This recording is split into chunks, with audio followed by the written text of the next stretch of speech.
Welcome to Growth Colony, Australia's B2B podcast. I'm Alex from Xgrowth. Each episode, we bring you B2B founders, CMOs, marketing and sales leaders to find out what makes them successful and what was behind their failures, or as we like to call them, hard-learned lessons. If you enjoy the episode, please consider giving us a 5-star rating on Apple Podcasts and share the pod with a friend you think could get value out of it. And of course, make sure to join the community Slack channel at growthcolony.org/Slack. That's enough from me though, let's dive right in. Hello everyone, welcome to another episode. I'm Shahin Hoda with Xgrowth, and today I'm talking to Ben Lipschitz, Managing Director at FoodByUs, about how to sell and market technology products and solutions into industries that are considered traditional and have a low level of technology adoption. On that note, let's dive in. Ben, thanks for joining us. Thank you. Thanks for having me. Absolute pleasure. Let's dive in. So I think let's first define what we mean by traditional, right? And let's do that in the sense of FoodByUs. Tell us a little bit, give us a bit of a picture about the industries or the industry that you are selling into and you're working in. Okay, sure. So, quick elevator pitch is that we're a one-stop shop for restaurants to order from all of their wholesale food providers.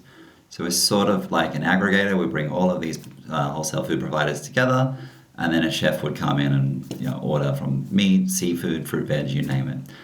And the reason that even exists, and I guess the current environment, is that you've got chefs basically using a whole range of different ordering methods. They can be quite traditional and quite stuck in their ways as, I guess, a customer group. And so they're really quite happy with texting one person, faxing another, emailing another, having no oversight into what orders are going out.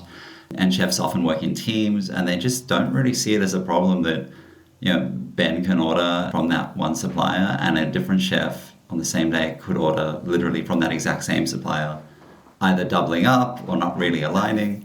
That's the kind of environment, I guess, that we deal in. Yeah, and I firsthand have seen this. I had a housemate who was a sous chef at Number 35 in Melbourne. It's a fairly up there in terms of restaurant, and it coming from tech background and the tech space, it just amazed me how he was pretty high up in the hierarchy of chefs, and I was just amazed of how they worked with technology. So tell us a little bit about some of the challenges that you faced bringing a technology product into this space. Yeah, I think that a lot of it is the person you're selling to firstly understanding there is a better way. And so the first thing is really helping them understand this is a problem, because most of them wouldn't really wake up every day and think, God, my procurement methods and how I source suppliers and how I price compare those suppliers and how I do reporting on my business and my kitchen is broken. Because, at face value, it might not be broken. I think there's an educational piece there. And then I think the getting their head around that. But then the big one is a behavioral shift. Okay, so having established in their mind that, this is a problem, and some of them are onto it, that it is a problem. Some of them take a bit of, I think, education. And then it's saying, all right, we have a solution. Great. That behavioral shift can be, quite, I think, a big challenge when you're talking about tech in that space. So acknowledging that it's great, fine, looks great, works, user interface, here's a million different reviews, here's a cost analysis which shows you how it's beneficial, but then you could go and visit that exact same customer a week or two later, and having tried once or twice on your platform, they're just back to their old ways. Why? Because that's what they knew. Maybe they got stressed, maybe they got busy, maybe there's a few different changing staff. They didn't want to train the new staff on the new methods, and back they go. So it's that behavioral change, and normally it's really just a question of like a learned new habit. And chefs and kitchens can be quite structured. So once that structure, I think, is shifted, then they're in and they're permanently there. But you gotta hold the hand just a little bit in the beginning. Did you find that you kind of lost your audience when you start talking about technology to the hospitality space? Yeah, in a certain sense, although what we perceive, I guess, our core strength to be is technology, And we've got a bunch of web developers, and that's what we're thinking every day is the product roadmap. And all of this, what I would call like in-house lingo, you would never talk about it in those terms to chefs or to anyone in the industry. It's a way to make your ordering better. It's a place to do your procurement. It's a comparison place to look at different pricing. That kind of terminology. We're a one-stop shop for suppliers. Things we tend to sort of steer away from just because it seems technical and complicated and maybe expensive, and it's not. It's actually a free service. We steer away from things like marketplace or we're the Amazon of food service. We're a aggregator, we're an engine. All that stuff is not really what lingo that you want to throw at a chef. They know what they're doing. They know how to get supplies. They know how to do procurement. You're really trying to help them on that journey. That's the problem from their point of view. They're not looking to be on some fancy tech platform, and they're certainly not impressed by lingo like that. So we don't really use that lingo externally. How did you discover that was a challenge? Like what happened? Was that, from the beginning, right at the beginning, did you know that? Like oh no, we shouldn't be talking about marketplace and stuff like that? Or was that something that you had to learn through kind of trial and error? You get pummeled into submission. That's the answer to that question. So, what excites me about the business and what excites us and us internally is that innovation and the tech and the roadmap and how we're really pushing, I think, the boundaries of how we integrate with Xero and how we do this. We've got APIs, great, all cool stuff. Then you go to talk to someone about it externally, and best case, it's going to go over their head. Best case. Worst case, they think that you're talking nonsense. They're not clear on what you're actually saying. They think you're trying to get something out of them that's going to cost them money. They're very busy. You're the fifth drop-in, unannounced appointment that they've had that day. So very, very quickly, we learn to just focus on them as the customer, focus on them in terms of the problem, focus on them in terms of their world, visit them in their kitchen, see what's actually going on. And then very quickly, you just learn maybe what excites us and how we do it, not so exciting for them. For them, it's about solving the problem. And that's the kind of framing that we use. That's interesting. So you're saying that you actually went into people's kitchens and spent time with them to really get a good understanding of their world. Did you and the team actually did that? 100%, and we still do. In the kitchen, you will see all of the receipts from the suppliers that are just splayed everywhere. So you can see all the paperwork that's not really organized, and you'll also see them writing on a whiteboard that's just kind of on the wall in a kitchen as to what they need for the following day. And you'll see the communication within the kitchen as to someone who's in charge of ordering, say, the fruit veg, and someone who's in charge of ordering, the meat. And then you've got a different part of the restaurant responsible for ordering the alcohol. And you'll just see the complete, I guess it's ripe for miscommunication. And you get it in an instant when you're there. And then you can sit and talk and, learn their way of working. How's my solution actually going to help you? What time of day do you order? How do you order? Show me. Let's place an order together with one of your existing suppliers. That's the learning. And if you're not immersing yourself in that environment, it's really hard to build a good product. And it's even harder to sell it to the next guy because, there's just no empathy there. How are you going to really understand what they're going through on a day-to-day basis if you haven't seen it? So yeah, super important. I was just going to say our head count's more than 60 now, and I make it a habit even as a founder to get out there and chat to buyers, chat to chefs, get in the kitchen. It's so important. Yeah. I want to come back to this. I was having flashbacks when you said, obviously not obviously, but I haven't been into a, sophisticated kitchen of a restaurant. But I was having flashbacks of our kitchen when I was sharing my house with my housemate that I told you about, that he was a sous chef. And we did have a whiteboard. And I always looked at the whiteboard. I was like, it's an interesting concept to have a whiteboard and write stuff on it. And you just said that, and it just the light bulb went on. I was like, oh, that makes sense. This is best practice in their space. So thank you very much for clarifying that for me. But I think you've touched on this, and it's a fascinating point that you were going and still are sitting down with your customers. In our agency, we get tasked quite a lot to build a value prop for a campaign or a broader piece of work, and sometimes we don't have access to customers, and we sit down with sales and marketing teams, and we're like, okay, we need really granular understanding of the pain points that your customers go through. And it fascinates me how often they will not be able to articulate that, and they would articulate that in their world, like exactly what you were saying, where they would talk about the marketplace and they would talk about an aggregator, how an aggregator solves their problem. Have you systemized this kind of customer feedback in the organization, or have you put a process in place? How does that, is there anything like that in place at the company? Yeah, absolutely. Particularly now we're pushing past 1,000 regular users, weekly or often daily, in terms of, like I said, restaurants are often creatures of habit. So once the habit's formed and they're going to order through FoodByUs, that activity is happening all the time. And so you can't really scalably build a product unless you've got processes in place for how you're going to look at all that. So yes, we do make, I guess, a certain cadence, I would say, of going and having these meetings. That's me and my product team. And we make sure we, from a process point of view, don't just meet with the same customers and don't just meet with the same type of customer. Because keep in mind, we're dealing with caterers and cafes and restaurants and pubs, so they are all different. So one is the process is making sure that we cover a good cross-section and we do it on a regular basis.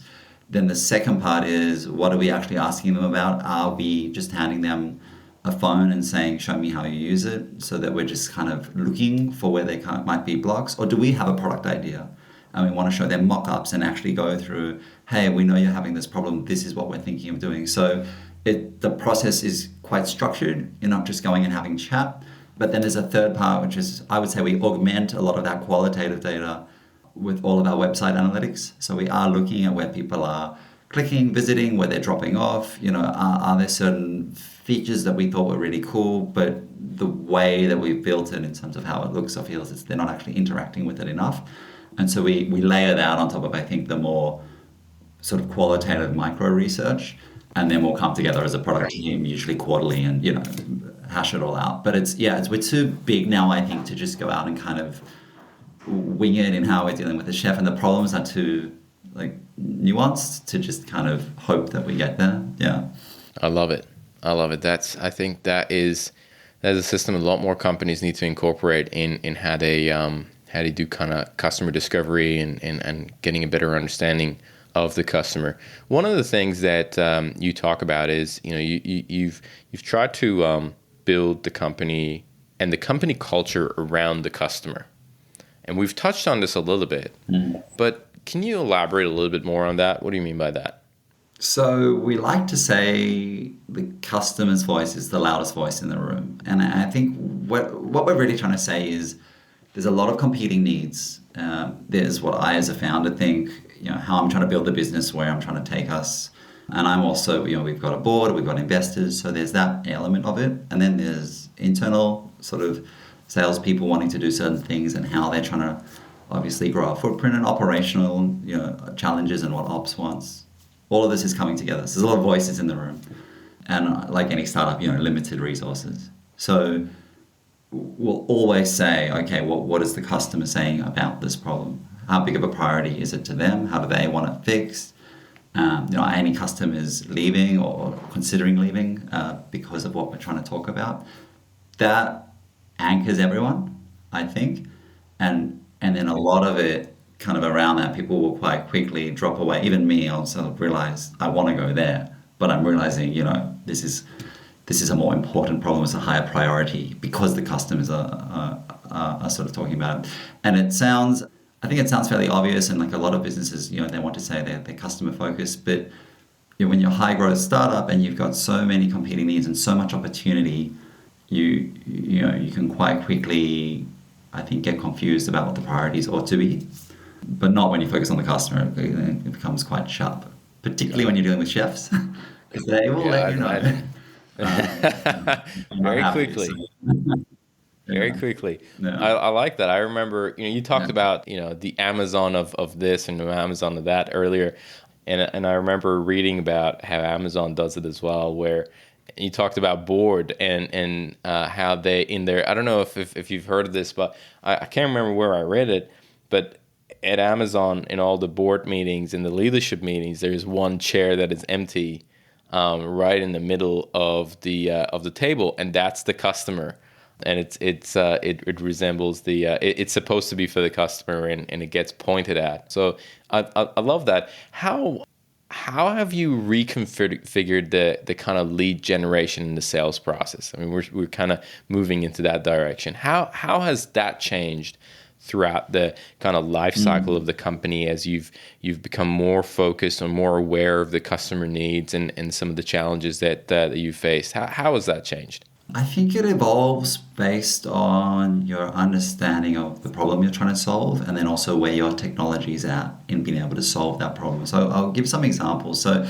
we're talking about hospitality industry. Okay, so when we talk about lead gen, there's gold everywhere. I mean, there's 90,000 independent venues in Australia, cafes, restaurants, whatever. So you're starting out, you're looking at lead gen, it's like knock on every door. But then maybe you start to realize that certain groups, they've got franchise arrangements, and there's no way that they're sort of gonna be flexible enough or have a need for a one-stop shop. Okay, so maybe not that customer. Some are too large, some are, not ready to adopt technology or whatever. So, or maybe your product mix isn't right for them. So we didn't have packaging or alcohol in the beginning, and, you're going to hit a customer and they say, or a lead, and they say, look, I really want to use you for everything, but you don't have these certain things. So in terms of lead generation, I think a lot of it is trying to understand in the first instance, what is our least effort for highest reward kind of customer, even in the sea of customers that we know we could get one day, and then really, really lead scoring and curating through. We've gone through Uber Eats or Deliveroo or whatever network of restaurants, and we can see all the restaurants, thousands and thousands, tens of thousands. Google Maps, pick it, okay, whatever. So we've got all of these leads, great. What are the attributes that we're going to use to lead score, which we know based on sort of all the trial and error we've done so far are going to make them our best bet for worth calling, worth dropping in on, worth kind of going through the sales process. Because at the end of the day, I mean, at least in our industry, there's just so much opportunity, and there's so many restaurants, and there's so much suitability, I think, of what we're trying to do, that you can kind of start grabbing at everything. So our lead gen process has evolved to make sure that we're scoring and, I guess, focusing and prioritizing. That's probably what I'm trying to say. And then as we release new features or new categories that we're opening, we can open up how we lead score and hit perhaps a broader section of customers. But that valve opens outward rather than, trying to get everything at once.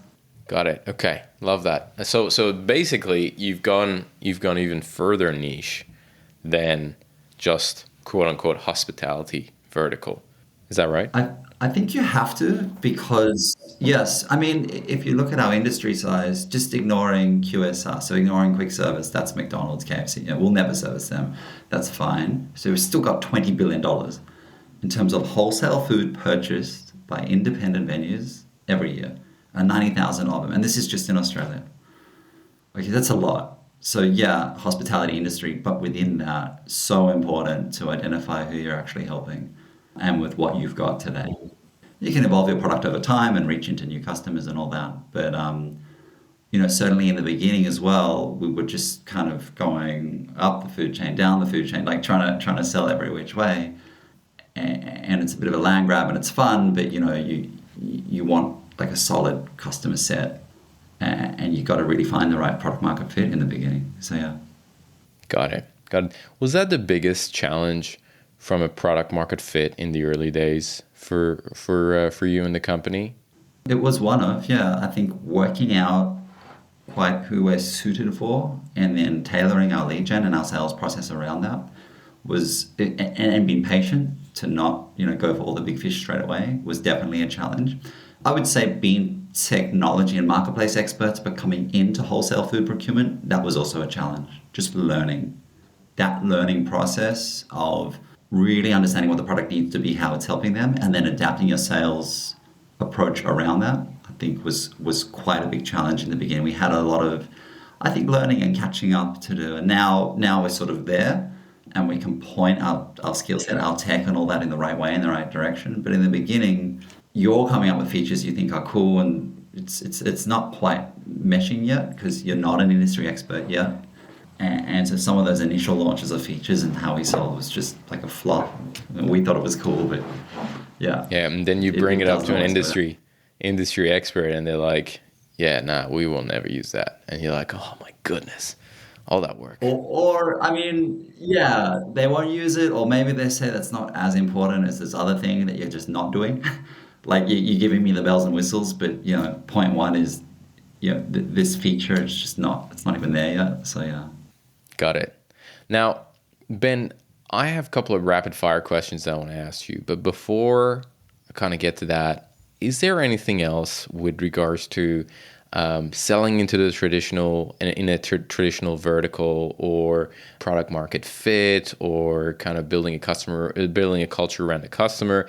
Anything else that I haven't touched that you think it would be important for us to cover? I think that we haven't really touched on, but we use a lot of data and a lot of KPIs and a lot of measuring. So I think that's really important. So for us, product market fit, tick, and once we sort of start to understand the customer more, great. But then it sort of settles into, I think, a team structure and a cadence of how your reps are organized, your field sales team, for example, and what good looks like, how many visits they should be doing, what calls, visits, closures, all of that, and keeping everyone accountable, not in a competitive way where everyone's kind of looking over their shoulder to see who's beating them or how they're doing, but objective measures and be able to say to your team, we know there are this many restaurants, we know where we want to be, we know you need to be closing this many, and we know through our CRM and our data and da-da-da-da-da what good looks like. It helps the team focus, and it also helps iron out any kinks like in the sales process, and quickly work with those team members to say, okay, this is where you might be going wrong. So we do a lot of that, and that kind of is more pointing towards what I was talking earlier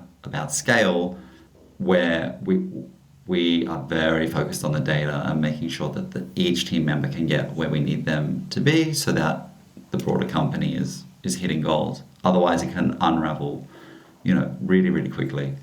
Got it. So what you're trying to say is, or were you saying, just correct me if I'm wrong, it sounds like you put a lot more structure around your sales team, and you have regular cadences that you would be sitting down and looking at that KPIs. Are we talking like weekly? We're talking about quarterly? We're talking about monthly? What are we talking about? Yeah. Well, there's live dashboards all the time. So I think maybe the cadence I would say is the rhythm of how they need to go in their job. But I mean, what I'm really saying is the measures, the KPIs. They're very clear on all the activity, the underlying activity that's going to get us the sales that we need, and being able to sit with any member of the team and understand, if your job is to make phone calls and make sure that you can make bookings, how many calls are you making, what's your booking rate, da-da-da-da-da. But then if you're a field sales rep, for example, and your job is to go out and close those deals and really get these people onto the platform, how many visits are you having? What are the objections you're getting? Are you logging this all? And so on and so on. And these are, all fairly, I guess, straightforward examples, but monitoring that and making it really clear what good looks like and what those KPIs are, that's a key thing. Got it. For us, way beyond how we sell or product market fit or empathy for the customer. Those things you iron out fairly early, but from a scale point of view, you really want, and we really want to make sure, all right, we can get where we want to be if we hit these numbers. And if we don't, right, it's a problem, and here's why. Yeah. Get your numbers right. Okay, no, that's a great point. That's a great point. Let's talk about some rapid fire questions. I got 4 of them. So the first one is, what is one resource? It could be a book, blog, podcast, talk, whatever it is, that has fundamentally changed the way you work or live. It's a good question, because I really couldn't put it down to one. Give me a couple. I can take a couple.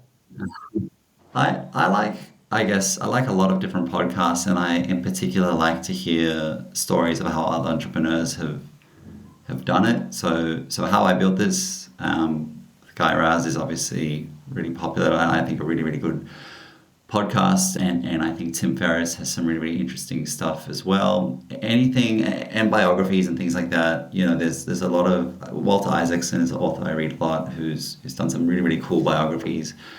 He just did one actually on, it's called Code Breakers, and it's all about gene editing technology and the team that won the Nobel Prize for basically discovering, gene editing or the latest technology in gene editing. Anyway, what I'm trying to say is all this stuff I think shows, yeah, it's really, really cool. So for me, a lot of it is learning from challenges that other people have faced, and whether it's in a podcast or a book or whatever, and trying to understand, I guess, some of their problem-solving approaches and also the gravity of their challenges. And it can be really, really good, I think, when you're going through your own business challenges to just kind of take a step back and see how others have done it. I tend not to look at, I guess, how-tos. So I haven't read or listened to a podcast of a specific way because I think that worked for them.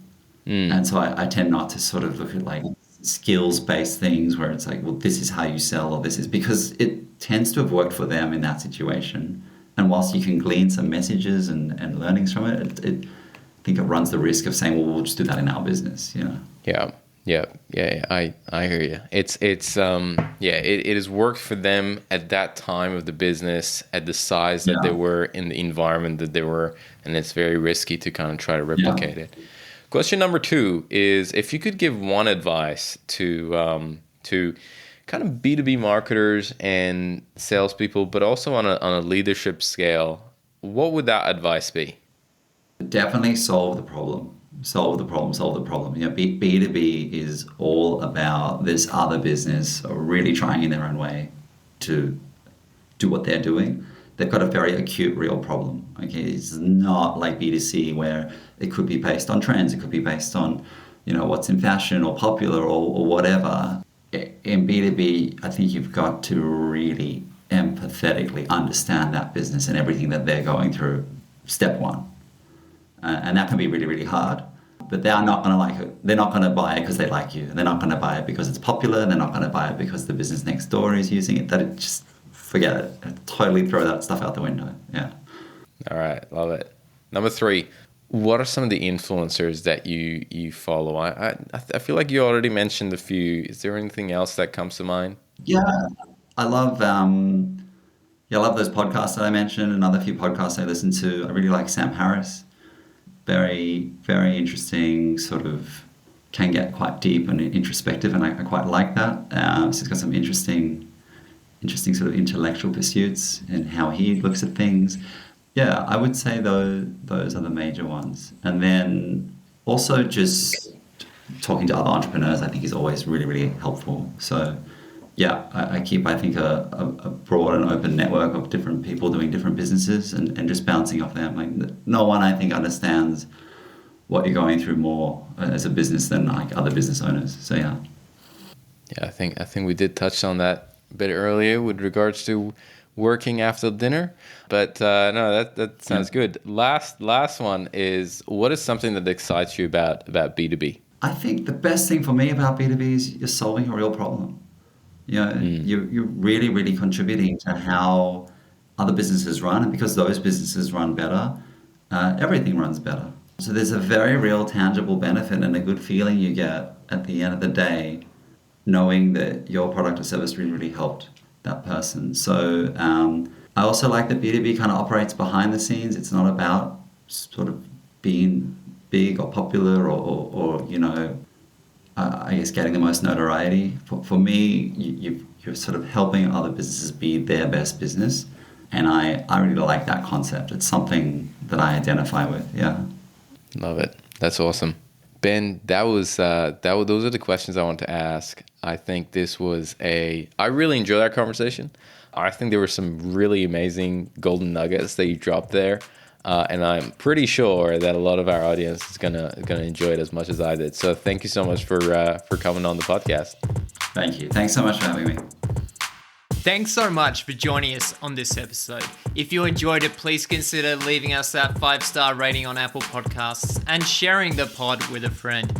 If you'd like to continue the conversation, please make sure to join the community Slack channel at growthcolony.org/Slack. growthcolony.org/Slack. Thanks again for all the support, and we're looking forward to seeing you again in the next one.